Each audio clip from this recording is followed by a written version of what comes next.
Shalom. Shalom. The Hebrew Israelites back again with another lesson through the Spirit and power, Yahweh Shem Yahushai. Before we begin this lesson, I'm going to face the east, give all honor, praise, and glory unto Yahweh, Bahashem, Yahushai, Bahashem, Rakakodash. Alright, double honors to the elders and the apostles, great millstone, where we learned this truth from. They're the real prophets of these end times. And if you listen to them, which is the voice of the Most High in these end times, and you do have a good shot at salvation. Shalom to you, Akwaf in order, meaning you Israelite sisters that are in order, okay? It's very important. And shalom to you Israelites scattered abroad that may look like these other nations. That means you might look like a so-called white man, Chinese man, Arab, or whatever other nation is out there. But if your seed line goes back to Abraham, Isaac, and Jacob, you are a Hebrew Israelite regardless of your appearance, because we don't judge according to appearance. We judge righteous judgment. We judge according to the Spirit. And the sheep of the Lord are going to hear the voice of the Lord. You're going to listen to us out here teaching. You're going to, and what we speak is going to resonate with your spirit. You're going to understand. That makes you a Hebrew Israelite, okay? All right, so shalom to you. All right, in this lesson, we're going to flow in the spirit. We're going to speak on a few events that are going on in the world right now, because this war is escalating, you know, to all new levels. And every day that passes is a day closer. We're inching closer to the finish line, man, which we're very close, okay? So the gap that we have between now and the finish line, you can expect a lot of crazy events to unfold in this world, man. There's a lot of prophecy that needs to play out, and you can see a lot of it coming, getting closer and closer to being ripe and ready for that day, man. Like the MOTB, Mark of the Beast, okay? That's, you know, they're doing trials on humans and all kinds of test runs and, you know, all kinds of breakthroughs regarding that technology, which is going to line up with the digital system, with the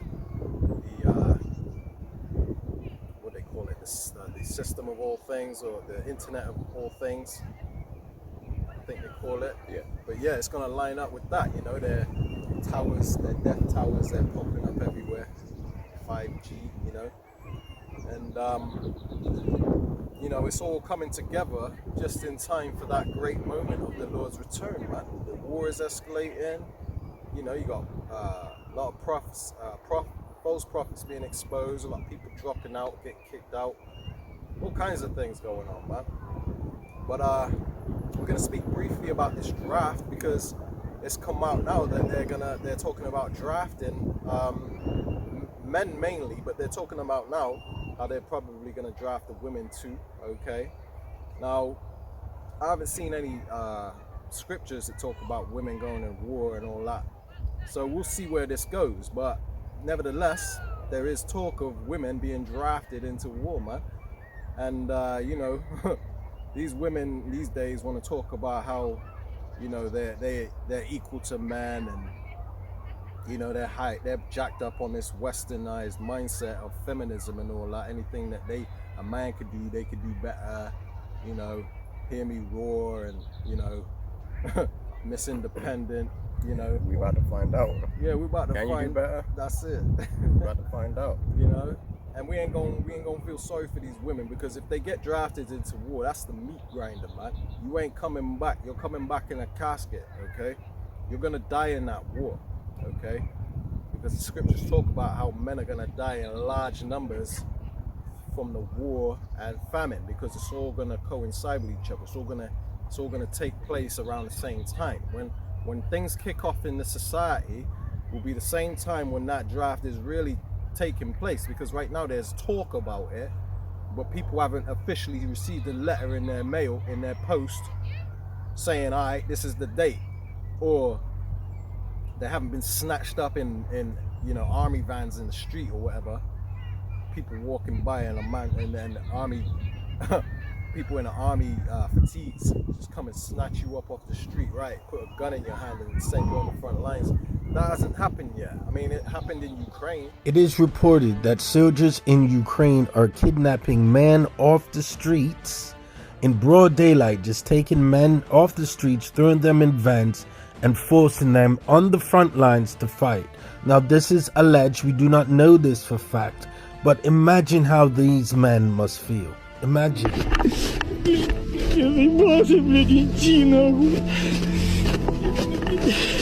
Ай, блядь. Сука, нахуй, блядь!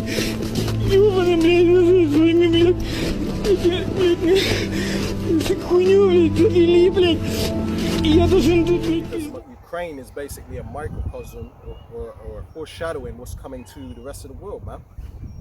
Because, you know, they got to a point where they were desperate for men and started snatching people up off the streets, man, throwing them in the front lines. And they were dying in large numbers. They weren't coming back alive. Okay, and the same thing's getting ready to happen in Babylon the Great, aka America, and other places in the world, man. The UK, there's big talks on that here too, you know. So, and this is all prophecy that men are gonna die in a war. As a matter of fact, might as well bring that out as our first precept. I know we bring that out a lot, but there might be some of you out there that haven't heard these precepts before. You might be new to watching our videos or whatever. So we're going to bring it out, alright? Alright, so this is the book of 2nd Ezra in the Apocrypha, okay, which was taken out of the Holy Bible. It's very much a part of the Holy Bible, alright? So this is 2nd Ezra 16. I'll start at 33. It says, the virgins shall mourn having no bridegrooms. This is a future prophecy, man. So the young women are going to mourn because they ain't got no men, you know, they ain't got... They're gonna feel like their life is in vain if there's no men for them. You know what I mean? Already right now women are complaining there ain't no good men around when there's plentiful men around. They're just, most of them are niggas, man. Most of them ain't no damn good. Okay? But in this time is coming, there's not gonna be any men, okay? And the only ones that are gonna be left over ain't gonna be no good. You know what I mean?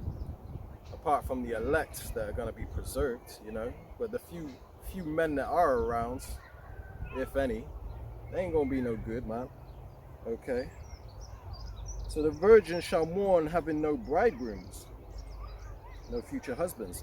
It says the women shall mourn having no husbands. Their daughters shall mourn having no helpers.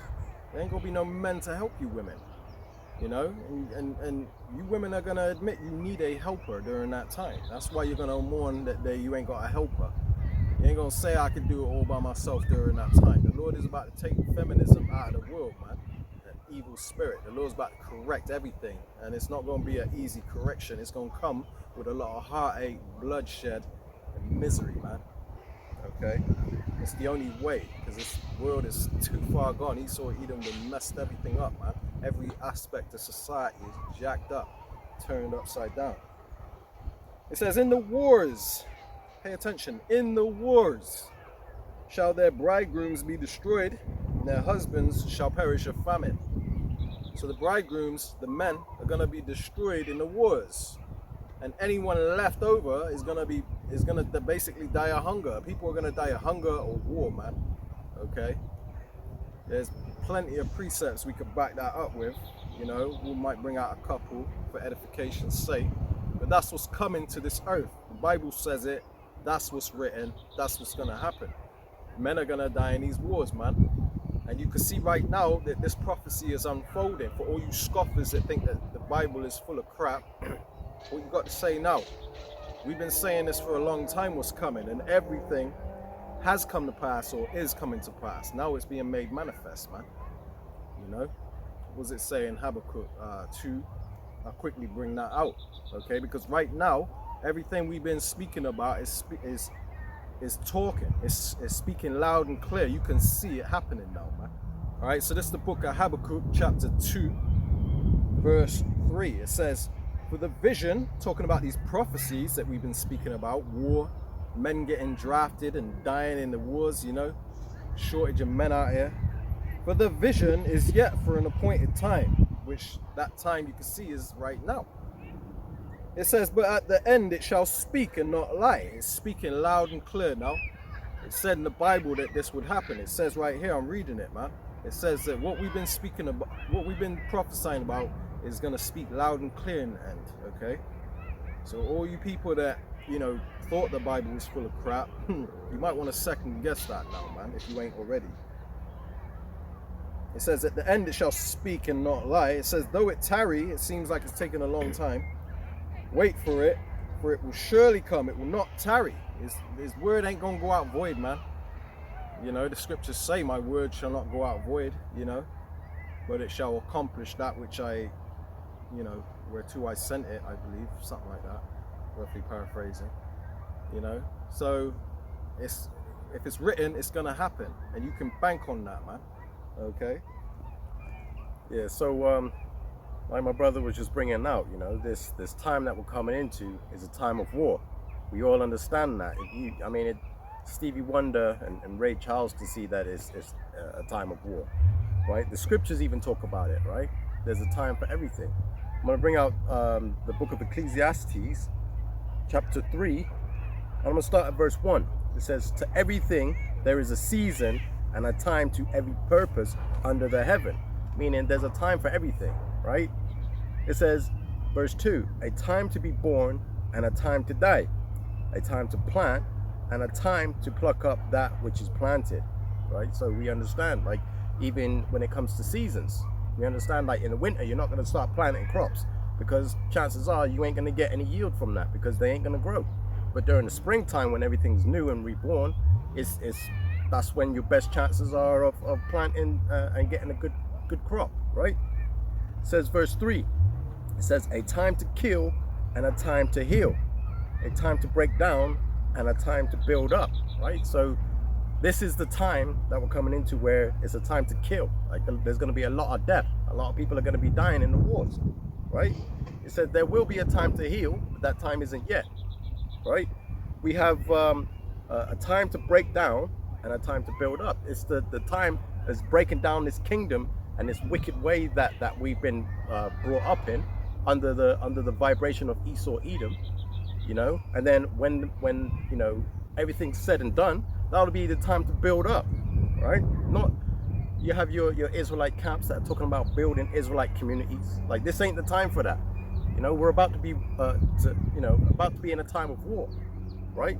As a matter of fact, I'm gonna keep reading. Yeah, so this is Ecclesiastes chapter 3, and I'm gonna start at verse 8. It says, a time to love and a time to hate. And you understand that we're in a time where there's a lot of hatred going around, right? You got the hatred for the government, you got the hatred, you know, for the nationalities, you know, race war, all that stuff's getting ready to pop off, right? And it says a time of war and a time of peace. And this is the time that we're coming into, that time of war, right? The time of peace isn't until Yahweh Shai comes back and establishes the kingdom in the earth, when the elect, you know, have been sealed, and you know, they take the elites and the remaining Edomites that don't get destroyed in the war or in the famine, take them into slavery. You know, this is that time that we're coming into, this time of war, right? So we understand that this is the time now, just as my brother said in the book of Habakkuk, that there's a time and a purpose. So the vision is yet for an appointed time, right? This is that time and that purpose where we, you know, everything under this under heaven, you know, we're about to go to war. This is that time. There's a prophecy that's speaking of, like my brother mentioned also. You know, we've been talking about this for decades. You know, starting with the elders and apostles and the brothers on down and like-minded brothers. You know, we've been telling you that this war is coming, and you have scoffers out there that say, "Oh, nah, we'll never do that. America will never be, you know, taken out of power." Now look at America. America's on its last legs, right? So the time for the vision is yet for an appointed time, but at the end it shall speak, right? Though it tarried, though it's taken a long time, decades, wait for it, because it will surely come. It will not tarry, right? So this is what we're trying to show you in these scriptures, is that, hey, we're in that time where there's going to be a lot of death and destruction that's taking place. But all this has to happen, as is written in the book of Matthew, the 24th chapter, right? So, I mean, we can go on and on and on about all the events that are taking place in the earth, and Lord willing, we'll bring up more scriptures to back up our points even more, right? So, I mean, I got one on deck right here, you know, because basically the Lord is the way out of what's coming. Nothing you do is gonna delay or prevent what's coming, man. It's set in stone, it's written, okay? And the only escape from it is to leave off from your iniquities, you know, flee from sin. You know, sin is the transgression of the law. You know, iniquity is sin upon sin. So you transgressing the law is what's gonna keep you from being protected, because you're gonna need to be protected from on high. There's nothing you can do as far as stocking up on food, building yourself a little bunker or whatever. None of that is gonna work, man. People in these bunkers are gonna cook in them bunkers, man. You understand the heat that's coming to this earth? Mainly Babylon the Great, aka America, man. They say it's 200 million times hotter than the sun, than the center of the sun. That's hot, man. Did you know I can feel the heat from the sun right now, and the sun is far away.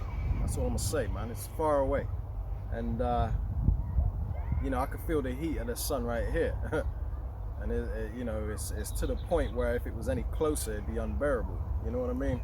So, you know, if we're feeling that much heat from the sun this far away, and these nukes are gonna be 100 million times, 200 million times hotter than the center of the sun. You listen, man. A bunker underground is not gonna prevent you from getting melted. This Babylon the Great is not gonna be called the Lake of Fire for no reason. It's gonna look like a lake of lava from space, man. Okay, America is getting ready to be turned into a lake of fire. Okay, and no bunker in America is gonna be able to protect them from that, man. The scriptures say that the elements shall melt with fervent heat. Like, what do you mean? Like, you know what I mean? Like, you're gonna go into a bunker and be just, you know, all jolly and safe and don't worry about that up there on the surface level. We're good down here. No, you're gonna cook, man. Yeah. You know. Just think about it this way, right? Say you went deep enough, like real deep in the earth, to where you wasn't harmed by the nukes, right, and the intense heat. Any escape entrance that you had from them nukes is gonna be melted, man. You ain't gonna be able to even come out of that bunkers, man. Okay. So, you know, you gotta think about it this way. There's no escape in the Lord's judgment, man. If the Lord said there's no escape, then you best believe his word is true and is set in stone, man. Yeah, your entrance is welded shut, or your exit is welded shut. Yeah. It's a big tomb for you, man. Yeah. You know? Yeah, exactly. You know? True, man. So, I'm gonna read 2nd Ezra 16, and I'm gonna start at verse 66, right? Because this describes 67, Salakia. I'm gonna start at 67 because this describes what you're meant to do to be protected from what's coming, right? It says, "Behold, the Most High Himself, Yahweh Hashem Yahushai, Himself is the judge," right? So all these things that are getting ready to happen, these judgments, are from the Most High. So it'd be a good idea to get on His good side, okay, rather than, you know, finding another way to salvation. Trusting in man. Trusting in man, that's it, yeah. It says, "Most High Himself is the judge, fear Him. Leave off from your sins and forget your iniquities to meddle no more with them forever. Stop eating pork, stop celebrating Christmas, Halloween, Easter, stop trying to build in this world, or stop voting Democrat, Republican, stop being a damn nigger, okay?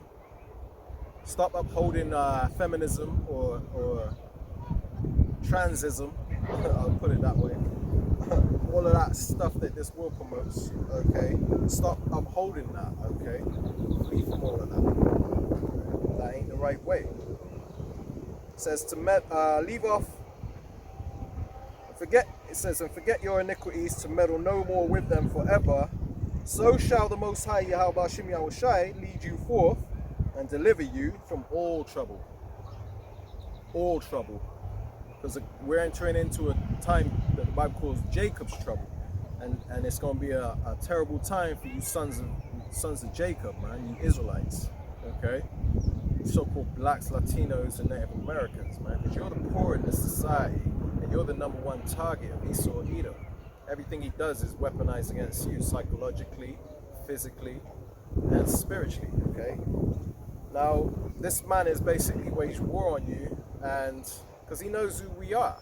He knows that we're the future heirs of this world after he's taken down, and he can see through all this stuff going on in the earth in these end times, that he can't escape prophecy. It's just, he's a ticking time bomb. It's only a matter of time before he's taken down and we're lifted up and we're ruling the earth. You know, when you look on TV and you see all these politicians and people making all these decisions in the world that are jacking the world up, it's all Edomite faces, it's all pink people, man. It's all so-called white people, man. In the future, after they take each other out with these nukes, it's going to be brown people that you're going to see making the decisions in this world. And then you're going to see the difference. You're going to see what we do to it, man. So it says, verse 68, and this is what's coming. For behold, it says, the burning wrath of a great multitude is kindled over you, and they shall take away certain of you and feed you, being idle with things offered unto idols. So when it all kicks off, you're going to see Esau's minions, his UN troops, his martial law troops, FBI agents, whatever, man. Anybody, you know, well, I wouldn't say the police, because they're going to be in a bad shape during that time. Maybe the police. But either way, you're going to see government officials coming in great number toward us, man, and rounding us up and putting us in prisons. This is a future prophecy. This is what's getting ready to happen, okay? It says that in the book of Revelation 2. And also in Revelations 2 and 10, that the devil will cast some of us into prison, that we will be tried and tested, basically, okay? So it says in verse 69, and they that consent unto them, meaning you give in, you take their charagma, you know, you take their MOTB, mark of the beast, you that give in and fold under this great pressure that's coming. It says, they that consent unto them shall be had in derision and in reproach and trodden underfoot. Meaning you basically took the short end of the straw, man. You sold your soul for a crappy deal, man. Okay? And it ain't coming with no toys like a Happy Meal either. It says, for there shall be in every place and in the next cities a great insurrection upon those that fear the Lord.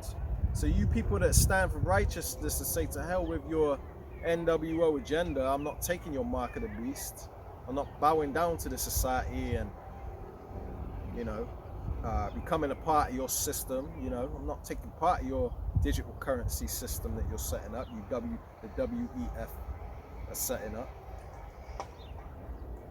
You know, the ones that fear Yahweh Hashem Yahushai mainly. It says that there's going to be an insurrection, which is a violent uprising against us for not bowing down. Okay, so it's coming. That's going to be our time of testing of our faith to see, you know, who's really about this, man. Who really fears the Lord, who the Lord is really dealing with. It says they shall be like madmen, sparing none. See, they're going to spare none. When they move in on us, you best believe they're going to move in hard on us, man. Okay, because it's Esau going all out, man. Coming down with great wrath. Revelations 12 and 12, man. Because he knows he don't have long left to rule. It says they shall be like madmen, sparing none, but still spoiling and destroying those that fear the Lord. For they shall waste and take away their goods and cast them out of their houses. Then shall they be known who are my chosen. So during that time, you know, it's going to be known who has stood stiffly for the Lord during that time, man.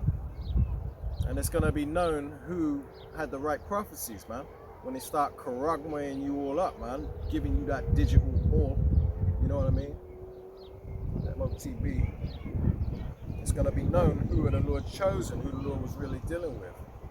Because divine intervention is going to happen for those who the Lord is dealing with, and for those that ain't, the Lord weren't dealing with, these false prophets that think they're men of the Lord, they're going to realize they weren't men of the Lord during that time, man. You know?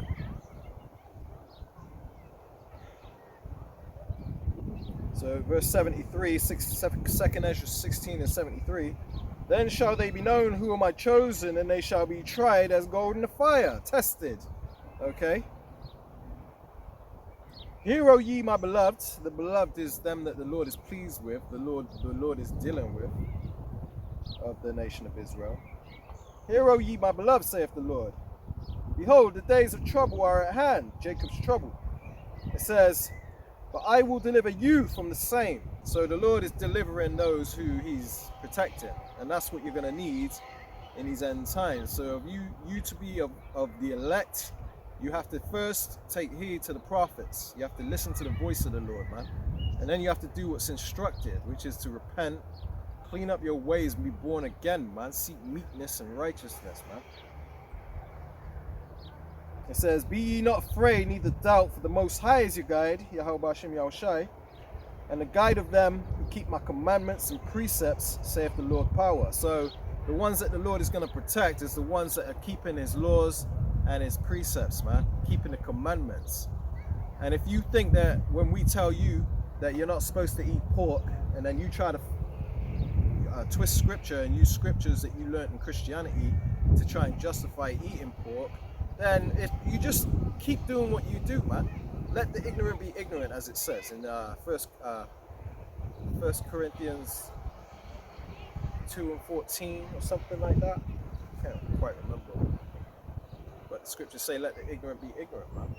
So if you want to be ignorant to what the prophets are saying, and you don't recognize through the Spirit, you don't have the Holy Spirit on you to recognize who the prophets are that were sent, and you don't obey them, then you just weren't among the elect. You weren't among the chosen, man. It wasn't meant for you to receive salvation, okay? So it is what it is. You're just gonna have to come back in your right mind, you know, after you get reincarnated after the 1,000-year period of Yahushai. Yahushai's reign.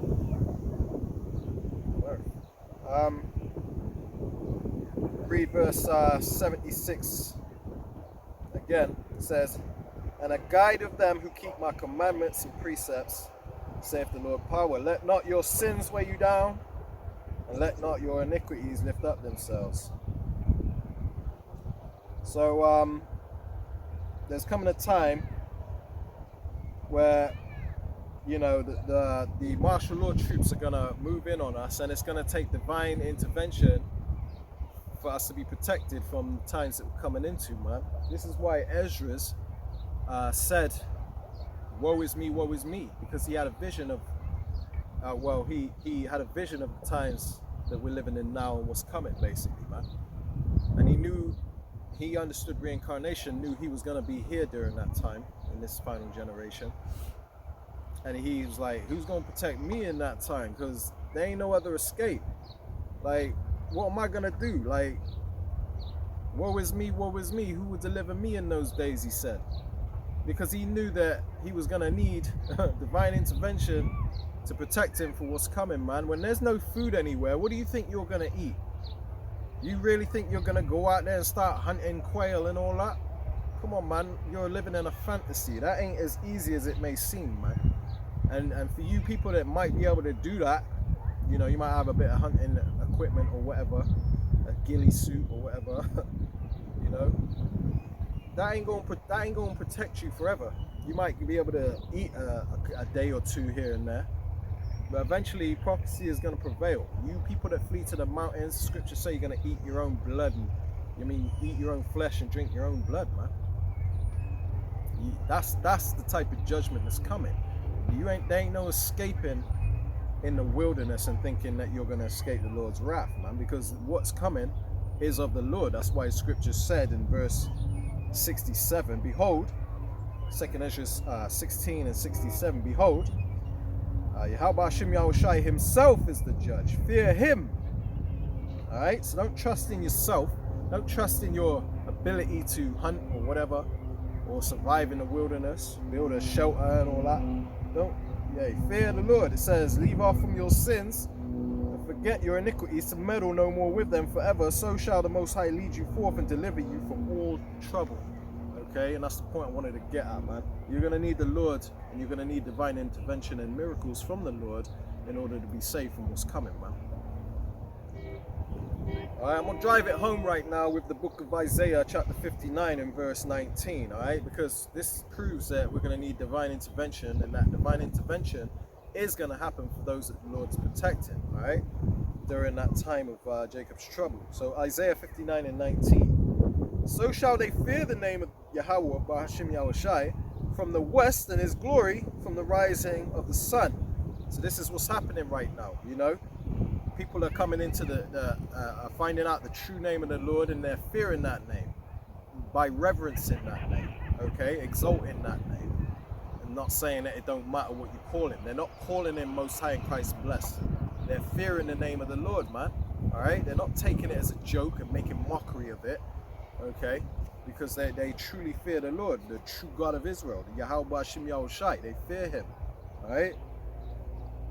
It says, so shall they fear the name of Yahweh from the west, and his glory from the rising of the sun, right? And it's talking about the elect, the ones that fear his name.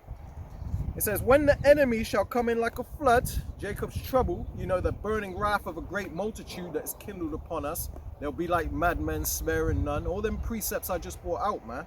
When the enemy comes in on us, right? It says, when the enemy shall come in like a flood, the spirit of Yahweh Bahashim Yahushai shall lift up a standard against him, man. That means divine intervention is going to happen. The Lord is going to do some kind of miracle, and it doesn't say what that miracle is, but the Lord is going to step in during that time, man. Because it also says in the book of Daniel, chapter 12 and verse 1, I believe, that Michael the archangel will step in for us, man. So you best believe we're coming into a time where you're getting ready to see the great miracles as we saw in our first deliverance from Egypt, man. This is the second deliverance. This is when Pharaoh is gonna, you know, when Pharaoh came in on the Israelites, a great army was pursuing the Israelites. Like, nah, get them niggas back. You know what I mean? It was like, F that, I want them back. Took off after them. That was it. That was the enemy coming in like a flood, basically, man. And what did the Lord do? He lifted up a standard against them, man. You know what I mean? He parted the Red Sea and man, took them, snared them, man. Took them in the water, man. Closed that water back in on them, man. Took them out. He protected the Israelites that had faith in him, man. Okay, so we're living in them times again, man. We're mirroring the time of the first deliverance. You know, the Lord sent plagues upon Egypt, aka America, which he's doing right now, bringing them down. And now he's about to deliver us again. And, you know, he's going to lift up that standard, man. As the scriptures say, he's going to do miracles, divine intervention. He's going to protect us. So this is why you need to fear him and leave off from your sins. That's the way to be protected. Get on his good side, man, all right? I want to bring out a couple precepts. My brother just like brought out a whole load of scriptures, and there's a lot of good points in all of the scriptures, you know. And I just wanted to touch on some of those points. So this is in the book of Matthew, chapter 24, and I do bring this out quite often because obviously it speaks to the times that we're coming into, right? I'm gonna read Matthew chapter 24, and I'm gonna start at verse 4. Right, and it says, and Yahushai answered and said unto them, take heed that no man deceive you. Yahushai said that because he understood that in these times that we're coming into, there's going to be a lot of deception, a lot of false prophets, a lot of, you know, people that are saying, oh, this is the right way, but going off in their doctrine. He understood that, right? So he said, take heed that no man deceive you. For many shall come in my name, saying, I am the anointed, and shall deceive many. Right? Because he understands that a lot of people think they're going to be following the right way, but are not being told or taught the correct way, right? Because the truth, when you break down these scriptures, it can be sweet in some places, and it can be bitter in others. You know, when you understand, you know, that some of your family could potentially be a part of the 2/3, and they're going to be destroyed. You know, that's a bitter thought. You know, like somebody that you've been with your whole entire life is going to be destroyed. But obviously the sweet part is that, hey, the brothers that are in the truth, you know, potentially they could be part of the elect, and the reward for coming out and doing the work, you know, teaching the gospel is everlasting life. You know what I mean? Like that's a beautiful reward to behold. You know what I mean? I'm gonna keep reading. It says, and ye shall hear of wars and rumors of wars. See that ye be not troubled, for all these things must come to pass, but the end is not yet. And this is what we're seeing. Clearly seeing it. You can switch on any social media, any alternative media, the mainstream media even, and they're all talking about this war. Talking about this country is now threatening nuclear weapons against America. You got Israel going up against Lebanon. You got Russia and Ukraine. You got China and Taiwan. I mean, it's just, that's all you hear on the news these days, right? And it says, for nation shall rise against nation, and kingdom against kingdom, and there shall be famines and pestilences and earthquakes in diverse places. Now, we understand that the pestilences are these new diseases that are being talked about in the background. You know, you got the bird FLU, you know, that's starting to become a main topic of conversation, which eventually I'm pretty sure will blow up to the point where lockdowns are coming back, you know what I mean, or whatever, right? It says earthquakes in diverse places. We see earthquakes happening, you know, around the world. There was an earthquake in New York City, for crying out loud. Like, diverse places. Like, who's ever heard of an earthquake in New York City before? You know, I mean, I don't know if they happen often, but the last time I checked, I've never heard of an earthquake in that region of the world. You know what I mean? But there it is, you know. And it says famines. Now, we haven't specifically experienced a global famine, but there have been famines popping up in the world. Like over in Gaza right now, they're experiencing a famine because of the war that's going on between them and Israel, right? You know, supply lines are being cut, so there's no food getting in. That's why you see these videos of like America, China dropping aid through the air, because they ain't coming in by trucks. So those people are suffering of famine, and that's in that region. But when it hits the global stage, that's when, you know, this prophet is going to come to pass, right? It says, all these are the beginning of sorrows. And then to the point that my brother was bringing out, where it says, you know, they will send, what was the scripture you said, where the soldiers will come after the elect? Yeah, there'll be a great insurrection. A great insurrection, that's the one. Those that fear the Lord. The water. Exactly. So this next scripture, Matthew chapter 24, verse 9, it says, then shall they deliver you up to be afflicted, and shall kill you, and ye shall be hated of all nations for my name's sake. Right? That's basically saying the exact same thing as what my brother just brought out in 2nd Ezra, chapter 16. Right? The great insurrection of them that fear the Lord. We're going to be public enemy number one, man. Exactly. And why do you think that is?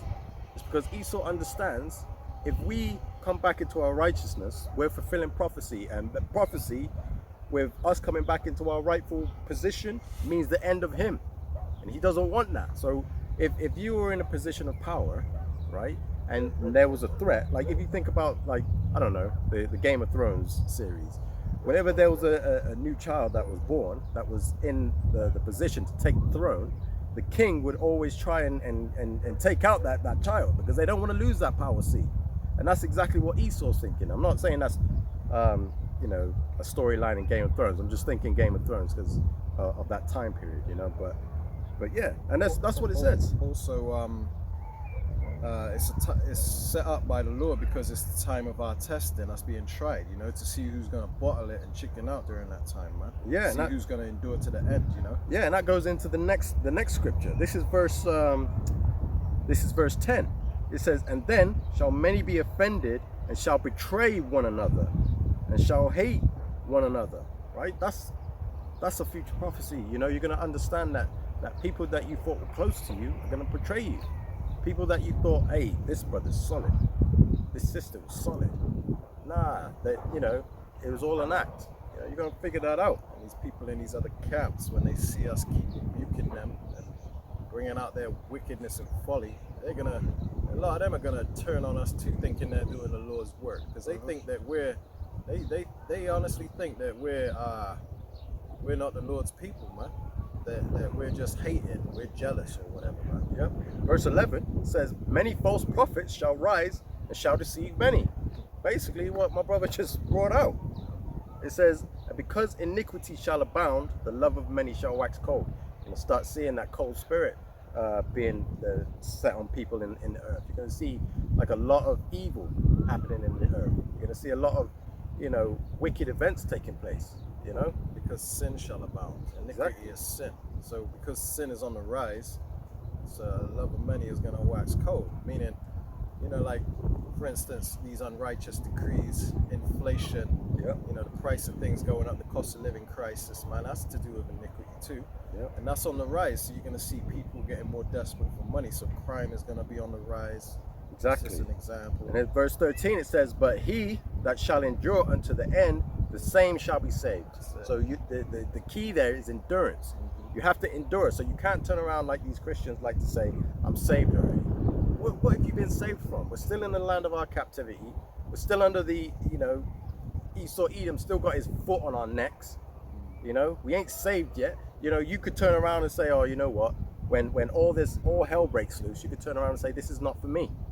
You know, and you ain't gonna be saved, are you? I didn't sign up for this. Yeah, I didn't sign up for this, that spirit. You know? Like, you ain't gonna be saved. So it says, he that endureth unto the end. So you go through all the trials, no matter what they bring upon you, you know, what calamities, no matter what position or condition they bring upon you. Hey, I'm still following Yahweh Hashem Yahweh Shai. Till, you know, and they bring you in them FEMA camps and they behead you, even on the chopping block. I still follow Yahweh Hashem Yahweh Shai. That's it. To hell with you devils. Exactly. Right? That's the endurance to the end. Right? And then you'll be rewarded with that crown of life, right? Yeah, that's how you receive salvation. Exactly. Endure to the end, do anything that Esau throws your way. Yep. And it says, and this gospel of the kingdom shall be preached in all the world for a witness unto all nations, and then shall the end come. So that's why we understand the times that we're coming into, because the gospel, you know, through the correct teachers, starting with the elders and apostles of Great Millstone and the like-minded brothers on down, you know, and these offshoot camps as well, you know, shalom to you brothers and sisters out there that are listening. You know, when this gospel is preached in the whole world, then, you know, then the end shall come, right? So we're seeing the end coming. And it all started from, you know, the elders and apostles, Great Millstone, coming up on YouTube, the unicorn, you know, spreading the word throughout the four corners of the earth. That's how we came into this truth. And through the utility of watching videos on YouTube, you know? And this gospel has to be preached to the ends of the earth. Everybody has to hear the gospel so that the Lord is justified in what he does, because everybody had a fair shot at receiving salvation. Exactly. But only the elect are gonna receive it, man. You know? Yep, yep. I want to bring out this precept here in the book of 2nd Ezra, because again, you know, 2nd Ezra, you know, the 16th chapter's got some heat, got some fire. So this is in 2nd Ezra chapter 16. I'm gonna start at verse 2. It says, gird up yourselves with cloths of sack and hair, bewail your children and be sorry, for your destruction is at hand. Right? It says, a sword is sent upon you, and who may turn it back? Like, it's a rhetorical question. Like, a sword of destruction is set upon the world because of the wickedness exceedingly polluting the whole earth. You know, the Lord is getting ready to judge this place, so he sent the sword, and it's saying, well, who's going to be able to turn it back? It's rhetorical. Nobody. You know, this thing is sent to for the destruction. It says, a fire is sent among you, and who may quench it? Like, who's gonna stop what's coming? Like, all these politicians talking about, oh yeah, you know what, we'll have a peace summit. They're always gonna break down because the Lord has sent this prophecy in motion, right? It's just gonna escalate and escalate and escalate and boil over and boil over. Putin said the other day, if Ukraine just withdraw their troops from those areas and they accept, you know, the terms of the surrender, then they would stop the war today. You know, but it ain't gonna happen. It ain't gonna happen because prophecy dictates that it has to happen. Yeah. All these things shall come to pass, but the end is not yet. Yeah, we know exactly how it's meant to play out. That's why we're calm and cool about it, because we know that the Lord is dealing with us and that he's going to protect us no matter what. Scriptures say, fear none of those things which shall suffer, man. We're going to go through some sort of suffering in the time of Jacob's trouble that's upon us. Yeah. We ain't got to fear that, man, because why? We're stocked up on faith. We didn't stock up on food. We stocked up on faith. And that's what we're going to need to get us through what's coming, man.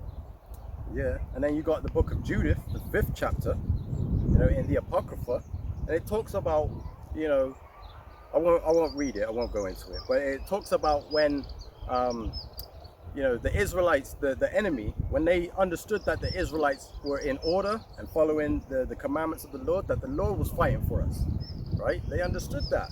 So they were like, look, if these people are, you know, keeping the commandments, leave them alone. Otherwise we'll become a reproach, right? This is roughly paraphrasing, but you could read it in the book of Judith in the Apocrypha in the 5th chapter. I believe it's around the 17th verse. But it says, like, if they're following the commandments, leave them alone because the Lord is fighting for them. However, you know, take this into consideration. If they are in sin, if their nation of people are in sin, their Lord ain't dealing with them, and we can take them over. And that's what Esau understood. Esau understood that prophecy. That's why he creates these environments for us to go off constantly. He sets up these mega churches to tell you that the commandments, you don't have to keep the commandments. You know, the law is done away with. You know, eat pork. You know, commit adultery with your neighbor's wife. All of that. They promote it, right? In the music videos, in you know, the reality TV shows, they promote wickedness, right? For our people. Push shrimp, crab, lobster. Yep. They promote all this wickedness, right? For our people, and when our people start doing it, then everybody else follows. You understand? So it's a system that they've set up. But then you have the elect, or the chosen number of those that are getting it, that have the mind to see through Esau's crap, right? You're seeing that these people are coming back to the order. They're following after the Lord. So that's what Esau's afraid of, because he understands that once we come back, the Lord is going to fight for us. And that's what the Lord is doing right now. That's why you see all these calamities and the events taking place in the earth. You know, you don't really hear a lot of Israelites getting on, you know, on camera and saying, oh, you know what, I was in a hurricane and everything I own is gone and blah blah blah blah. No, it's these Edomites, these heathens. They're the ones that are getting, you know, the full judgment. You know, the Lord is protecting his people, right? So, you know, it just goes to show you that the Lord is fighting for us just as he promised he would, right? I got one more precept that I want to bring out, and then we'll continue on. Yeah, so this is in the book of Joel, chapter 3, and I'm going to start at verse 7, because this sort of explains as to why, you know, the Lord's got it out for these heathen, right?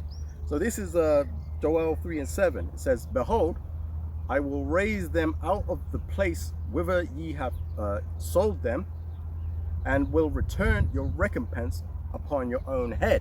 So you heathen had us in slavery. You heathen did all this wickedness to the children of Israel, the Lord's children. You took upon yourself to do all this wickedness to us, pursue us in blood, you know, everything that you could look through the history and see what you devils have done to us. All of you nations, not just Esau Edom. Esau Edom being the main perpetrator, but all you nations out there outside of the nation of Israel have perpetrated an evil and a wickedness against the children of Israel. So it says this, in verse 8, it says, and I will sell your sons and your daughters into the hand of the children of Judah. So everything that you did to us is coming right back to you, double. Yeah, it says, and they shall sell them to the Sabaeans, to a people far off, for Yahweh have spoken it. So this is coming from the Lord. The Lord is telling you that you devils are going into slavery. You devils are going to get double what you did to us. So all the wickedness throughout history, anything you find out about what these Edomites and these other nations did to us, they're getting it back double, right? And it says, verse 9, which is the point, proclaim ye this among the Gentiles, prepare war, wake up the mighty men, let all the men of war draw near, let them come up. Verse 10, beat your plowshares into swords and your pruning hooks into spears. Let the weak say, I am strong. And you'll see in all these nations around the world, like Korea, or North Korea, Slovakia, siding with Putin. You got Iraq, basically ditching the dollar. You got Japan even. I've seen a clip where Japan's like, they want to get their lick back for Hiroshima and Nagasaki. Japan claims it will bomb the United States with 500 hydrogen bombs. Just a few days ago, during a high-level Japanese Liberal Democratic Party gathering, Koizumi Shinjiro, son of former Prime Minister Junichiro Koizumi, revealed a shocking secret and voiced a truth buried in the hearts of Japanese people for 80 years. That Japan will eventually destroy the United States. He openly stated that Japan has never forgotten the painful memory of being bombed with atomic bombs, and that one day Japan will take action to erase the humiliation of those bombings, even shouting, "Destroy America, hit them with 500 hydrogen bombs." Surprisingly, other LDP high-ranking members echoed this statement. No one expected that Koizumi Shinjiro, seen as a rising star in Japanese politics, would boldly unveil this shocking secret, that a sense of revenge against America has seemingly been hidden in the hearts of successive Japanese prime ministers. It appears that Japan has not given up and still hopes to regain the glory of the former Japanese empire. This matter has also caught the attention of American high-level officials. The Rand Corporation in the U.S. even directly claimed that the tsunami that occurred in Japan on March 11, 2011, was actually caused by Japan secretly developing nuclear weapons. During his tenure as Japan's prime minister, Koizumi Junichiro, regardless of being under the Republican or Democratic administration, was very well regarded by the United States. It was expected that he would be loyal to the U.S. However, who would have thought that his son would say such things? Currently, the U.S. is declining at an incomprehensible speed, and Japan, which has been suppressed by the U.S. for so many years, may just be enduring humiliation and waiting for the right moment. America, you're in trouble. And that's literally written. All the weak nations that America used to bully, put these sanctions on, they all want a peace, and they're gonna get their peace, right? Yeah, I'm gonna leave it there. I ain't gonna bring any more out, but yeah, you can see all this stuff that is written in the scriptures is being played out on live TV, and it's beautiful to watch, because the elect, the hopeful elect, Slovakia, hopeful elect, you know, pray Lord willing we be a part of that number. You know, we're watching, and we're excited because the Lord made a promise, and we're seeing that promise being fulfilled right before our eyes. So it's an exciting time. It's yeah, of course it's nerve-wracking, but it's an exciting time because we understand, like, hey, this devil's going down, and ain't nothing he can do to stop it. You know? Their glory is coming, man. To his elect, you know. The Lord is going to bring us from shame to glory, because the world hates us right now. You know, these heathen hate us, man.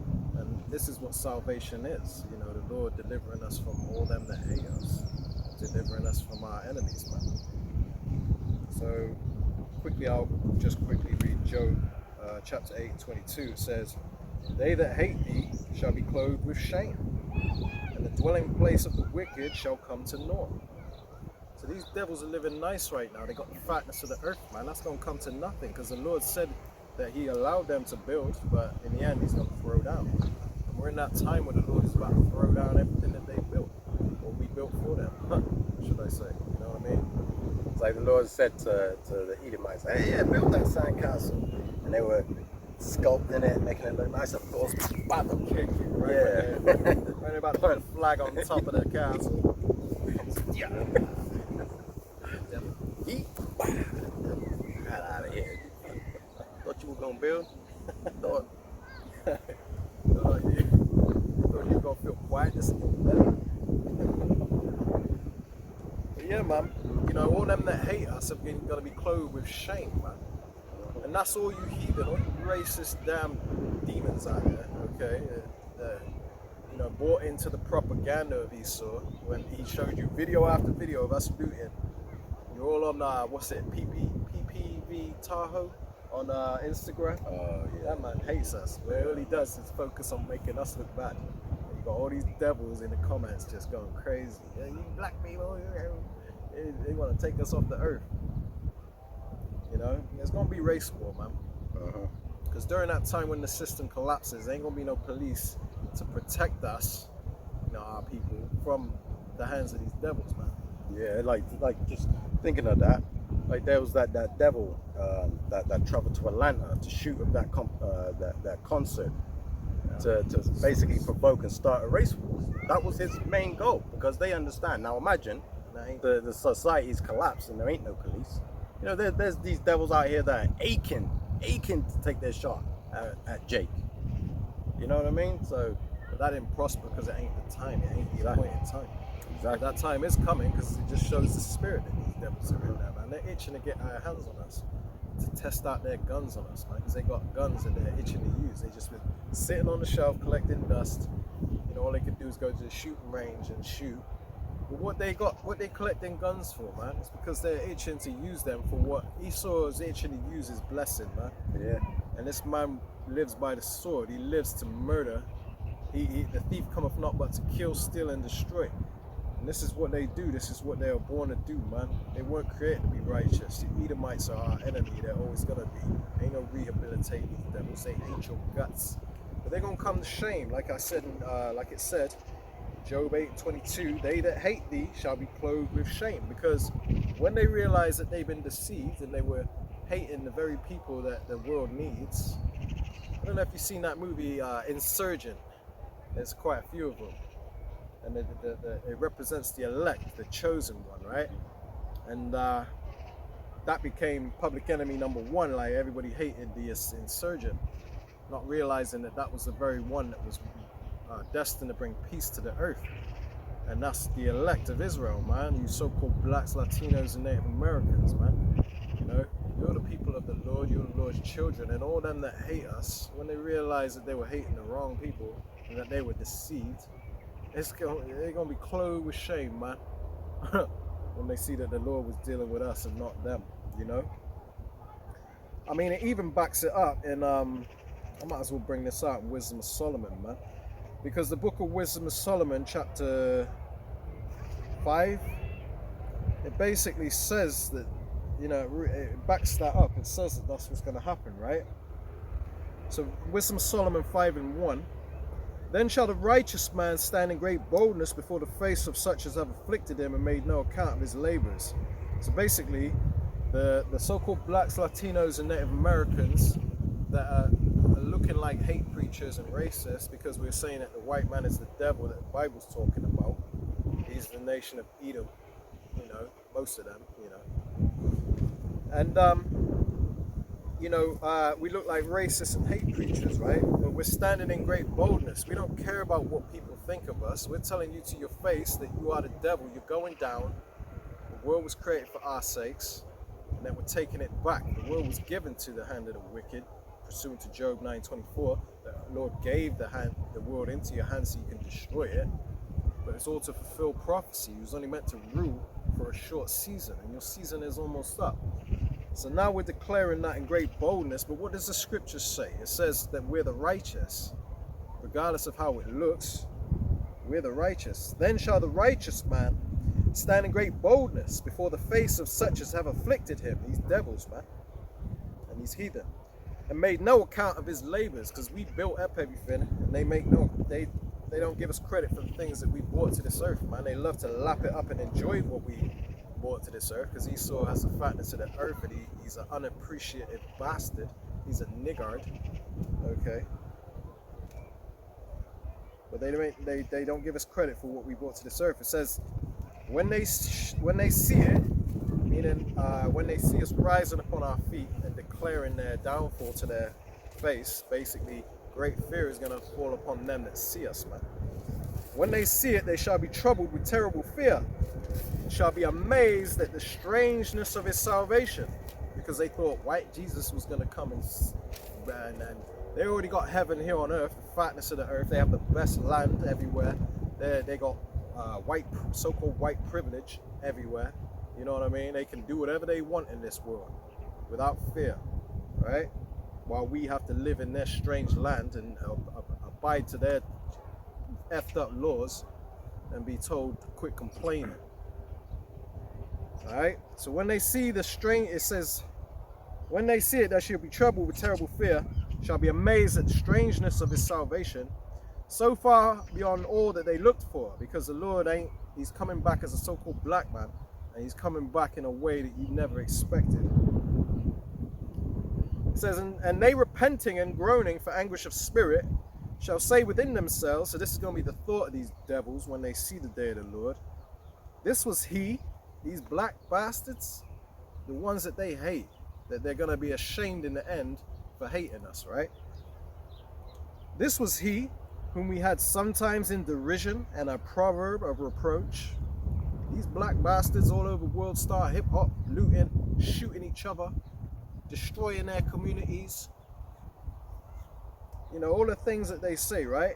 Not understanding that those are the curses that the Israelites are under. It says, we fools accounted his life madness and his end to be without honor. That they were just a bunch of nigglets that need to be wiped off the earth to make the earth better, right? Make America great again, right? It says, how is he numbered among the children of the Lord? And his lot is among the saints. How are they the children of the Lord? They curse. All they do is curse at the white man all day on the corner. They twerk, rap, Yeah. about drugs, and Yeah. You know. shooting, killing. Hey, that's These the, people. we ain't justifying that, but that's the curses we're under, man. But you people ain't listening to the prophets when we tell you that. You're gonna have to be punished for that, okay? It says, verse 6, so Wisdom Solomon 5 and 6. Therefore we have erred from the way of truth, and the light of righteousness have not shined unto us, and the sun of righteousness rose not upon us. Right? And I'll leave it there, man. Point is made. Because basically you people are going to be clothed with shame when you realize that you hated the people that you should have loved. Talking about pray for Israel. You won't pray for these gutter rats that are committing genocide. Okay? And you think the Lord is saying pray for them? You people are deceived as hell, man. Not knowing that those are the thief that come to steal, kill, and destroy. Those are the people that stole our land, man. And all they've done is killed and destroyed this damn world, man. And you people have no understanding of that. You want to pray for them? Keep praying for them then, man. Okay? The Lord ain't dealing with you. You're screwed. You're deceived. You're among the lot that's meant to be in a lake of fire, man. Them nukes are gonna be upon you people, man. Okay? You're meant to be praying for us, okay? The elect of Israel to come back and replenish this earth in righteousness, how it's meant to be. Okay? Do away with your transism and all these things that you uphold in this society. You say love is love. People are supposed to let people love each other because you don't know what true righteousness is. You people have to be wiped off the earth, man, so that real righteousness can be established from the foundation up. That foundation being Yahushai, the chief cornerstone, man.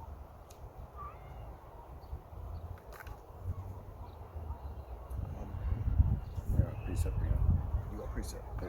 Cool. Yeah, so yeah, like my brother said, we stand in great boldness, telling this devil to his face that he's a damn devil, a deceiver, a liar, you know, the wicked, the destroyer.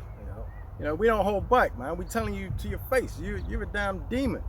Right? Look at your track record, man. That's it. You don't need us to tell you that. People can just research it, but you don't want people to know your true nature, Yeah. which, you know, you're a murderer. They call it right? critical race theory. Yeah, you're a murderer, man. Your blessing was a sword. That's why you're so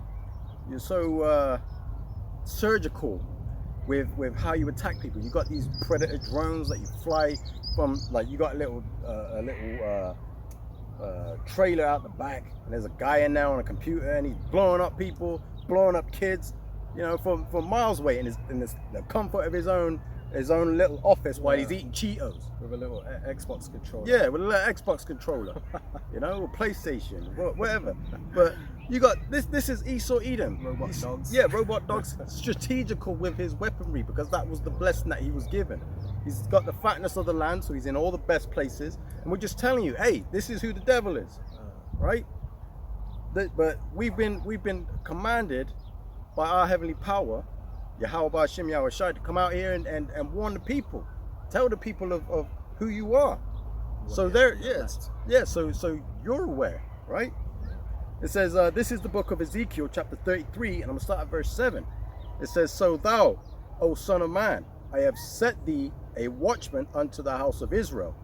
Therefore, thou shalt hear the word at my mouth and warn them from me." So we're out here to warn the elect, you know, and the people that will hearken unto the words of the Lord. You know, the ones that just want to go live their lives and be wicked, go be wicked, man. This is what it says to you, right? It says, "When I say unto the wicked, O wicked man, thou shalt surely die if thou dost not speak to warn the wicked from his way.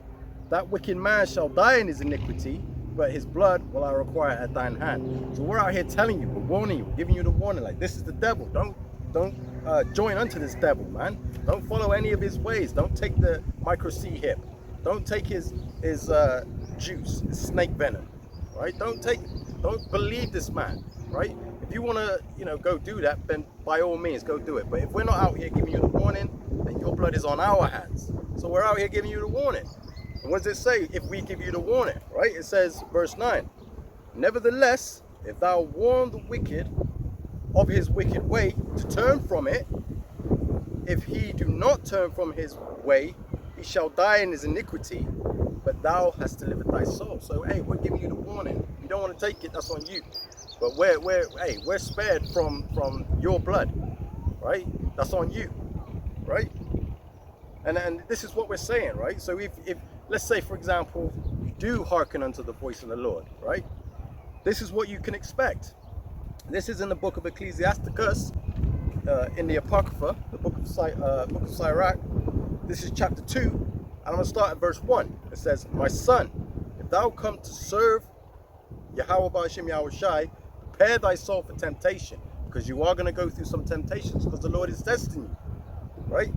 It says, set thy heart aright and constantly endure, and make not haste in time of trouble, right? Because obviously we're coming into a time of trouble, right?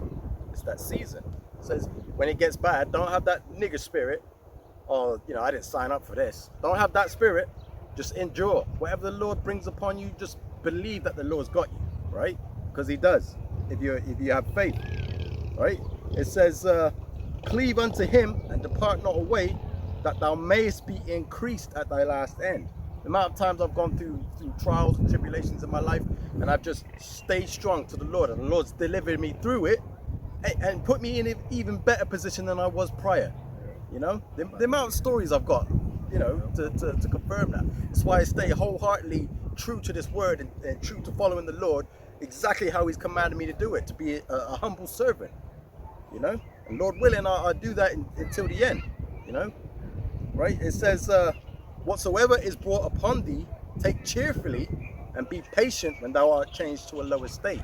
Obviously, in my situation before, I was in a low state, but I remained patient, still followed the Lord, still did what I needed to do, and the Lord blessed me, put me in a better position, right?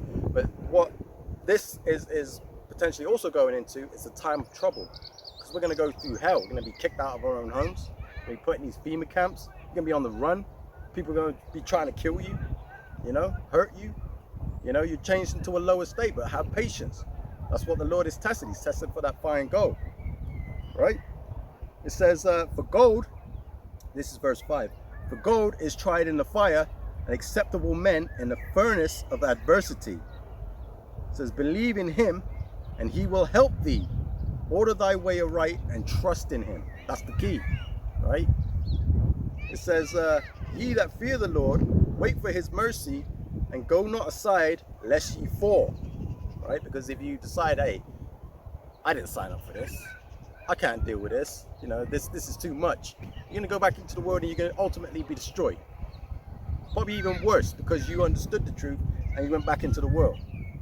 You know what I mean? So it's not worth it. Brothers and sisters out there that are listening, hey, follow the Lord to the best of your ability, man, and don't give up, just because you're in a bad position, a bad, whatever. It could be finances, it could be, whatever the case may be. Just stick to the Lord.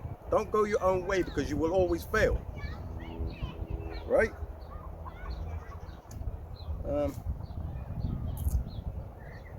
Yeah, I'm gonna leave it there. But that's what I mean. Like you got to understand that, the times that we're coming into, you need to put your faith, your trust in the Lord, because the Lord is the one that's going to be lifting up the standard. The Lord's going to send that divine intervention, like my brother mentioned earlier in the book of Daniel 12, the 12th chapter. Michael, the chief angel, is going to stand up and fight for the Lord's people, right? So imagine you're in a position where, hey, there's a whole bunch of heathen out there that are coming for you and they're about to kill you. Then something miraculous happens. And now all of a sudden, hey, you good. All these heathen are gone. You know what I mean? Like, you know, you gotta expect stuff like that. You know, the Lord's about to show us some wonders, man. Yeah.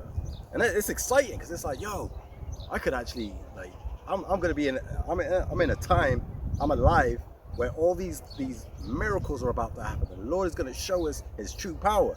We're about to go through the Exodus again. You know what I mean? Like the second Exodus. You know, the Lord's about to show His power.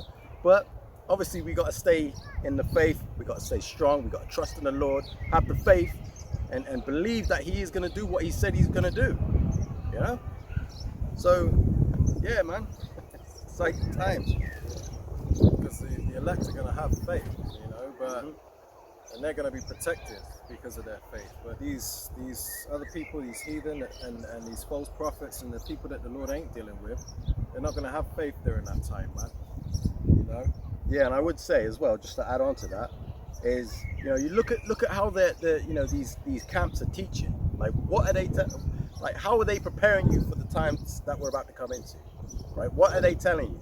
Are they warning you about certain things? Are they telling you, like, oh, look, you know, we're gonna go through some hard times. We're gonna go through some tribulation. We're gonna be kicked out of our houses. We're gonna be brought in a lower state. You know, you gotta look at these camps and see what they're teaching, because a lot of them are teaching, like Yahweh Shai said in the book of Matthew, many false prophets shall rise and deceive many.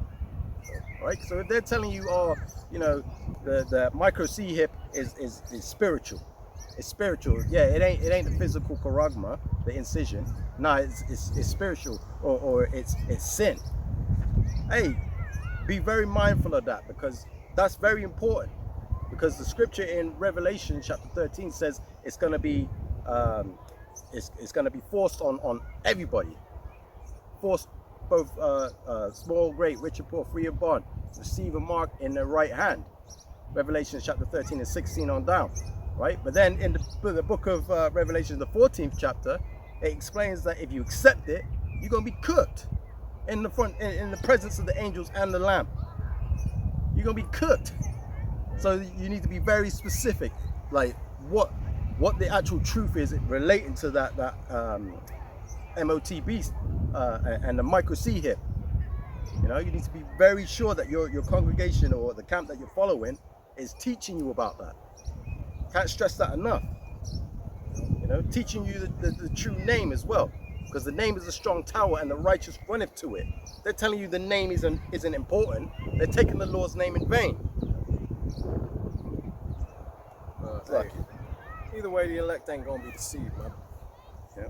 You know, but like I was saying, man, these false prophets and these people that don't trust in the Lord, man, they're gonna have to perish because of that. You know, you're gonna need faith in the times we're coming into, man. All right, this is 2nd Esdras 5:1. Nevertheless, as concerning the tokens, and the tokens is the prophecies, so concerning the prophecies that we've been speaking about, martial law, Jacob's trouble that's coming, okay, famine, death, okay, it says, behold, the days shall come that they which dwell upon earth, shall be taken in a great number, killed, judged, put to death in a great number, man. Great depopulation is coming, okay, in the very near future, and a lot of it's going to be because of war and famine. It says, and the way of truth shall be hidden. So the Lord is going to take the prophets out of here. You ain't going to be able to get this truth anymore, man, because the elect are going to be as pilgrims upon the earth, okay. It says, and the way of truth shall be hidden, and the land shall be barren of faith. The land is going to be void of faith. There ain't going to be nobody with faith around, man. But the elect are going to have faith, because they're going to see the miracles that the Lord is going to do for them. They're going to be stocked. They're going to be fully stocked up on faith, and they're going to be delivered, man. It says, but iniquity shall be increased above that which thou now seest, or that thou hast heard long ago. So the times we're coming into is going to trump slavery. It's going to trump 70 AD and the siege of Jerusalem and all that. It's going to, man, this time we're coming into is going to be a time worse than any Holocaust or whatever the hell, you know, King Leopold II, the biggest you know the word. That's the biggest one, when King Leopold II did all that murder and stuff he did to them people of Congo. But that's a whole nother topic. But you know, it's gonna trump that, man. The time we're coming into is getting ready to be a time like no other. So we gotta go through hell before we get to heaven, man. But after this final time of persecution and judgment that he saw, his reign of terror that this devil you trusted in is about to bring to this earth. By the time that's done, you're gonna know he was the devil and that you should have listened to the prophets, man. We've been trying to warn you about this devil. You called us, you're racist, we're all the same. God loves everybody. There's good and bad people of all nations, although that's true. But who's ruling the world? Who's managing the world? Damn devil, man. The nation of Edom. You know? But you want to call us the bad guy for bringing it out, you know what I mean? We're just doing as the Lord commanded, regardless of how offensive it is, right? I've got another precept I want to back that up with, right? The book of Ezekiel, chapter 35, I'll start at 1. Moreover, the word of Yahweh came unto me, saying, Son of man, set thy face against Mount Seir and prophesy against it. So what do you think that means? In a carnal Christian mind, you would think that it would mean for him to stand in front of a mountain, prophesy against the mountain, right? It don't mean that, okay?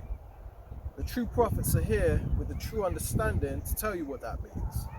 Mount Seir is representing the Mount of Esau Edom, the so-called white man, the rulers of this world, the elites of this world, these Rothschilds, DuPonts, Rockefellers, Gettys and all them. Prophesy against them, man. It doesn't say prophesy for them. Prophesy against them. Call them out. Say they're the damn devil. Bring out all the iniquities they've done in the earth. Explain how they're the fake JEWs and that they're the reason for all problems in this earth, man.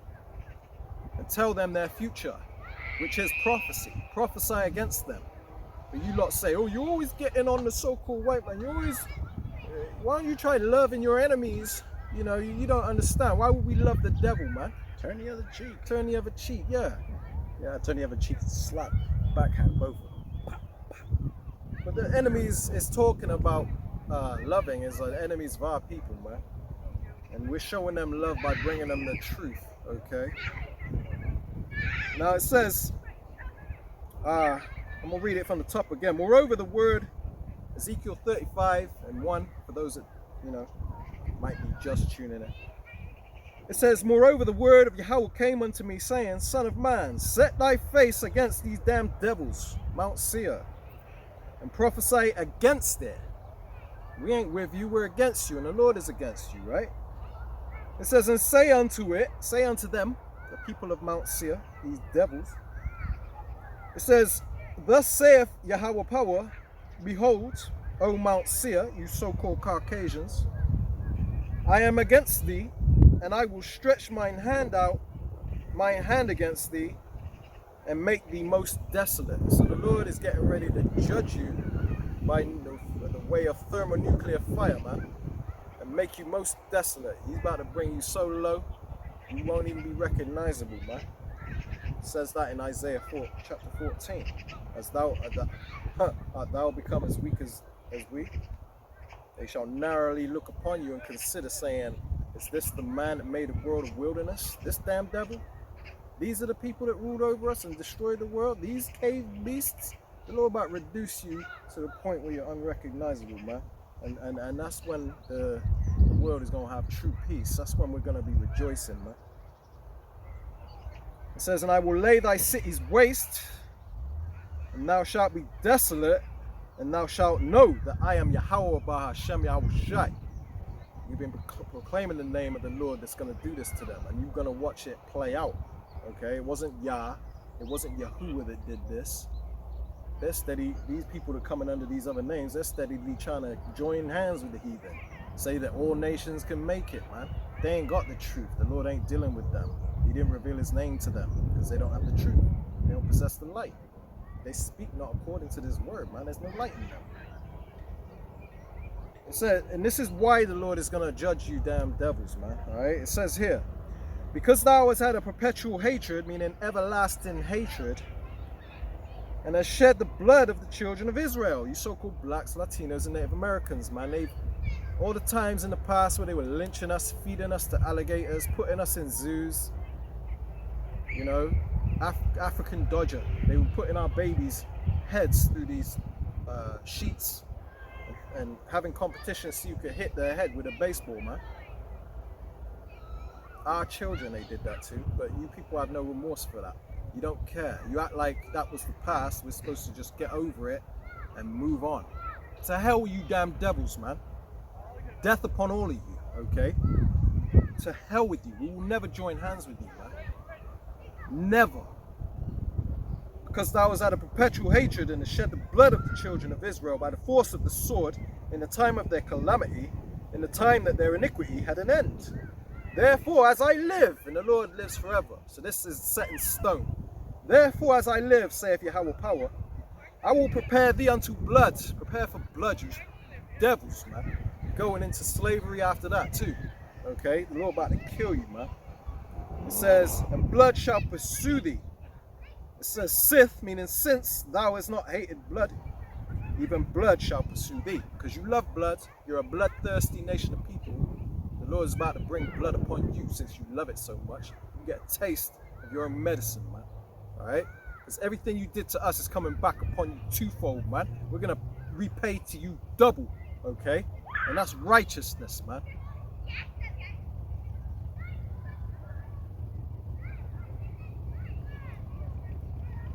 So I'm going to leave that right there, okay? Because we ain't supposed to be joining hands with these devils. We're supposed to prophesy against them, man. Okay? Because they're not our friend. These are the people that, this is the son of perdition that was born to be destroyed. They were created to destroy the earth and then be destroyed. That's their sole purpose, alright? So hell with you damn devils, man. Any of you Edomites out there, to hell with you, man. Alright, we'll wrap it up here, man. Point is made, you know what I mean? War is coming, death is coming, famine is coming. All these things that the Lord spoke about is coming, man. It ain't gonna tarry, alright? It's for this time we're living in now. It's for the appointed time, which is now, okay? It's not gonna tarry, it's about to happen. So the only way to escape that is to cleave to the true Lord, the true God of Israel, Yahweh Hashem Yahushai. Leave off from your iniquities, keep his commandments, okay? I proved all of this with precepts. As I just said, everything I'm saying now, we just brought out. If you can't remember it, watch over this video again, whatever, man. But the warning's out there, man. We're sent to warn the house of Israel, whether you receive it or not. And you that don't receive it, to hell with you too, man. You can go down with these devils, man. We don't care. To hell with you, all right? Let me say one last thing. Though hand join in hand, the wicked shall not be acquitted.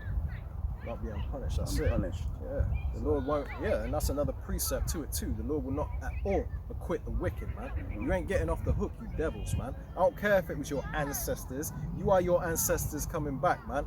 The Lord gonna repay you for what your ancestors did, which was ultimately you in the first place. Close it out here. Give all honor, praise, and glory unto Yahweh, Bahashem, Yahweh Shai, Bahashem, Rakakadash. Shalom. Hey, shalom.